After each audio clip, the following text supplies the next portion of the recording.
Video clip में असां सूरह यूनुस जेका 11 सिपारे में आहे उन जे पहिरें खां 5 रुकू ताईं जो सिंधी तर्जुमो कंजुल ईमान ॿुधंदासीं। बिस्मिल्लाहिर्रहमानिर्रहीम। ही हिकमत वारे किताब जूं आयतूं आहिनि। छा माण्हुनि खे हिन ॻाल्हि ते अजब लॻो त असां उन्हनि मंझां हिकिड़े मर्द जी तरफ़ वही मोकिलियो त माण्हुनि खे ड्रेजार ऐं ईमान वारनि खे ख़ुशख़बरी ॾे जो उन्हनि जे वास्ते संदन रब वटि सच जो मक़ाम आहे। काफ़रनि चयो, बेशक ही त खुलियो खुलायो जादूगर आहे। बेशक तव्हांजो रब अल्लाह आहे जंहिं आसमान ऐं ज़मीन 6 ॾींहंनि में ठाहिया, पोइ अर्श ते इस्तवा फरमायाई जीअं उन जे शान जे लाइक़ु आहे। हर कम जी तदबीर फरमाए थो। को बि सिफारिशी न आहे मगर संदसि इजाज़त खां पोइ। ही आहे अल्लाह तव्हांजो रब, पोइ उन जी इबादत कयो। पोइ छा तव्हां ध्यानु न ॾींदो? तव्हां समूरनि खे उन जी तरफ़ मोटणो आहे। अल्लाह जो सचो वाइदो, बेशक उहो पहिरियों भेरो पैदा करे थो, फना खां पोइ ॿियो भेरो पैदा कंदो। जीअं सिलो ॾिए उन्हनि खे जन ईमान आंदो ऐं चङा कम कयाऊं इंसाफ़ सां, ऐं काफ़रनि जे पीअण जे वास्ते टहकंदड़ पाणी ऐं दर्दनाक अज़ाब आहे। उन्हनि जे कुफर जो बदिलो उहो ई आहे जंहिं सिज खे जग रोशन कंदड़ बनायो ऐं चंड चमकंदड़ ऐं उन जे वास्ते मंज़िल मुक़ररु फरमायाई जीअं तव्हां सालनि जी ॻणप ऐं हिसाब जो इल्मु रखो। अल्लाह उहो समूरो पैदा न कयो मगर हक़ सां निशानियूं तफ़सीलवार बयानु फरमाए थो इल्म वारनि जे वास्ते। बेशक राति ऐं ॾींहुं बदिलजी अचणु ऐं जो कुझु अल्लाह आसमाननि ऐं ज़मीन में पैदा कयो उन्हनि में निशानियूं आहिनि तक़वा वारनि जे वास्ते। बेशक जेकी असां सां मिलण जी उमेद नथा रखनि ऐं दुनिया जी हयाती पसंदि करे वेठा उन ते मुतमइन थी विया ऐं जेकी असांजी आयतुनि खां गफ़लत इख्तियार कनि था उन्हनि माण्हुनि जो टिकाणो दोज़ख आहे। उन्हनि जे करतूतनि जो बदिलो, बेशक जन ईमान आंदो ऐं चङा कम कया उन्हनि जो रब उन्हनि जे ईमान सबब खेनि हिदायत ॾींदो। उन्हनि जे हेठां नहरूं वहंदड़ हूंदियूं नेमत जे बाग़नि में। उन्हनि जी दुआ उन में हीअ हूंदी त ए अल्लाह तुंहिंजी पाकाई आहे, ऐं संदन मुलाक़ात जे वक़्तु ख़ुशी जो पहिरियों बोल सलाम आहे। ऐं उन्हनि जी दुआ जो ख़ात्मो ही त समूरियूं तारीफ़ूं अल्लाह जे वास्ते जेको रब आहे समूरनि जहाननि जो। ऐं जेकर अल्लाह माण्हुनि ते बुराई ईअं ई जल्द मोकिले हा जीअं उहे भलाई जी जल्दी कंदा आहिनि त उन्हनि जे वाइदे जो वक़्तु पूरो थी चुको हुजे हा। पोइ असां छॾे ॾियूं था उन्हनि खे जेकी असां सां मिलण जी उमेद नथा रखनि, जो पंहिंजी सरकशीअ में भटकंदा रहनि। जॾहिं इंसान खे तकलीफ़ पहुचंदी आहे त असांखे पुकारींदो आहे सुते ऐं वेठे ऐं बीठे।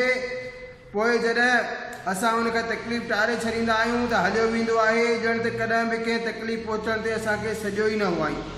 अहिड़ीअ तरह चङा करे ॾेखारिया विया आहिनि हद खां लंघंदड़नि खे।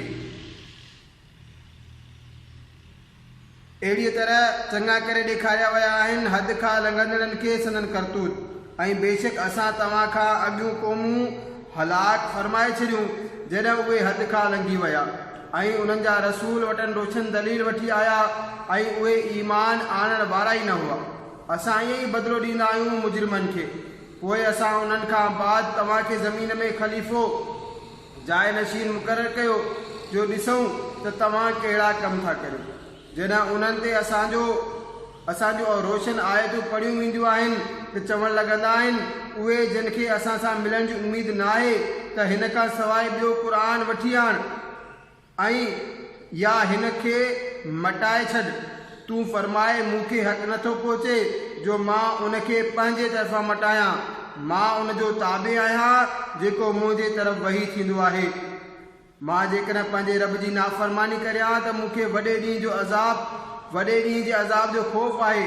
तव्हां फरमायो त जेकर अल्लाह घुरे हा त मां उनखे तव्हां ते न पढ़ां हा, न उहो तव्हांखे उन बाबति ख़बरदार करे हा। पोइ बेशक मां उनखां अॻु तव्हां में पंहिंजे उमिरि जो चङो हिसो गुज़ारे चुको आहियां। पोइ छा तव्हांखे अक़ुलु न आहे? पोइ उनखां वधीक ज़ालिम केरु आहे जेको अल्लाह ते कूड़ घड़े या उन जी आयतुनि खे कूड़ो सम्झे? बेशक ॾोहारियुनि जे वास्ते भलाई न थींदी ऐं अल्लाह खां सवाइ अहिड़ियुनि शयुनि जी पूॼा कनि था जेकी न नुक़सानु ॾेई सघनि ऐं न ई फ़ाइदो पहुचाए सघनि ऐं चवनि था त हीअ त अल्लाह वटि असांजा सिफ़ारिशी आहिनि।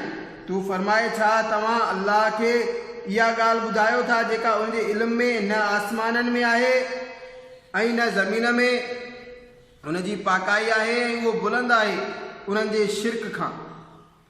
ऐं माण्हू हिकु ई उम्मत हुआ पोइ मुख़्तलिफ़ थिया ऐं जेकॾहिं तुंहिंजे रब जी तरफ़ खां हिकिड़ी ॻाल्हि अॻे थियल न हुजे हा त उते ई उन्हनि जे इख़्तिलाफ़नि जो फ़ैसिलो उन्हनि जे ख़िलाफ़ थी चुको हुजे हा।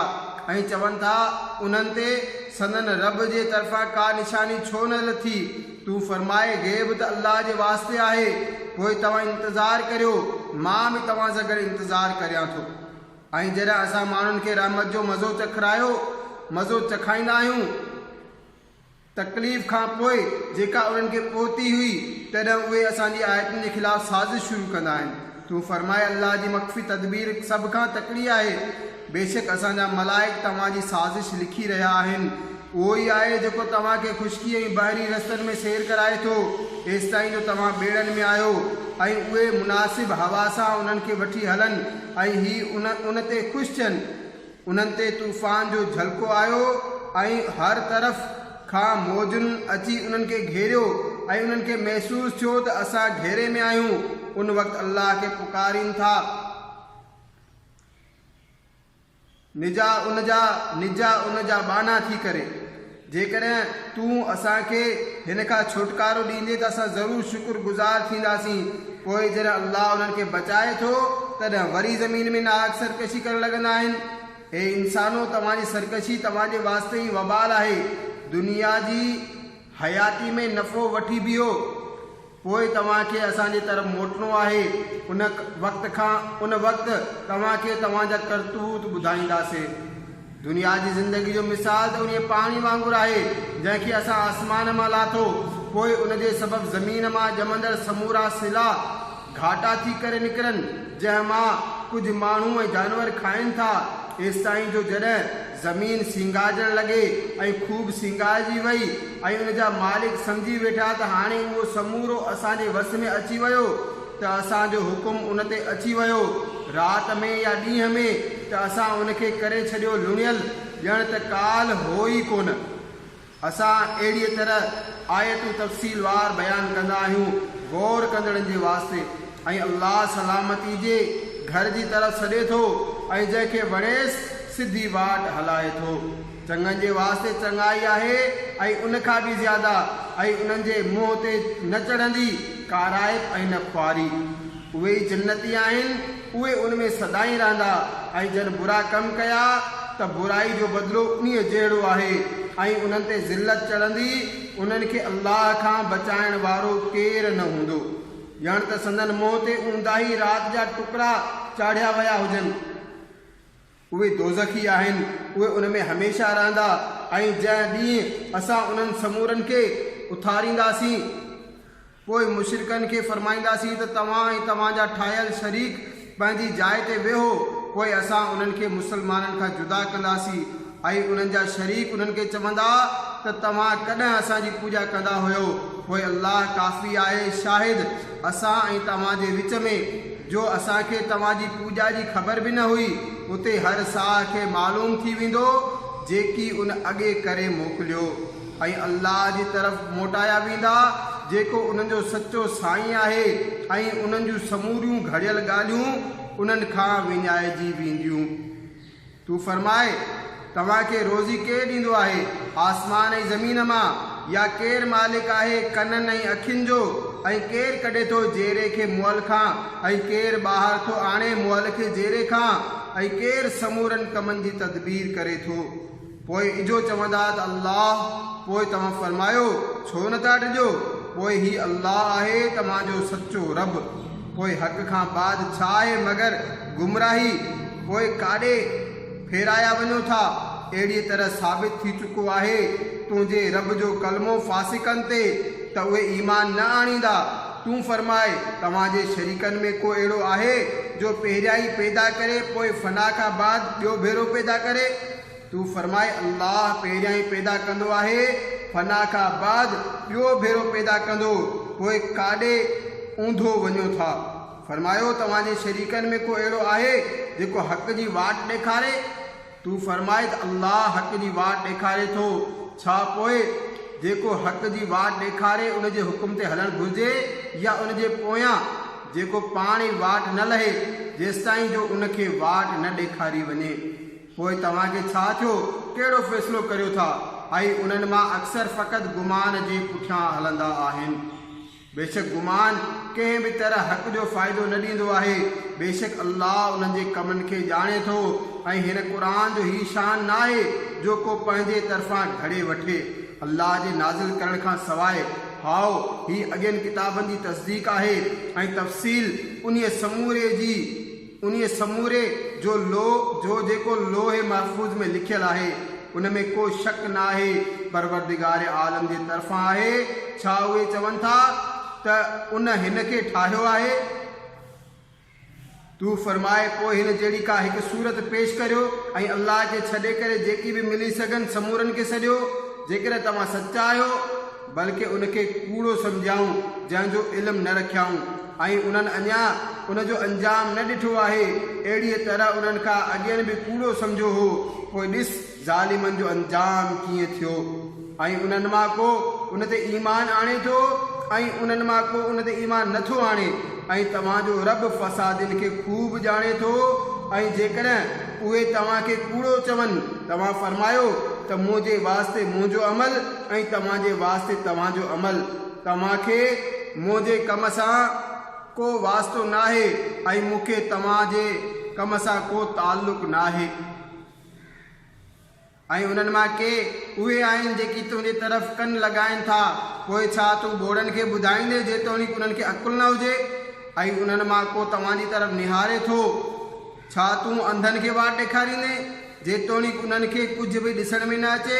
बेशक अल्लाह माण्हुनि ते को बि ज़ुल्म न कंदो आहे। हाओ माण्हू ई पंहिंजे पाण ते ज़ुल्म कनि था।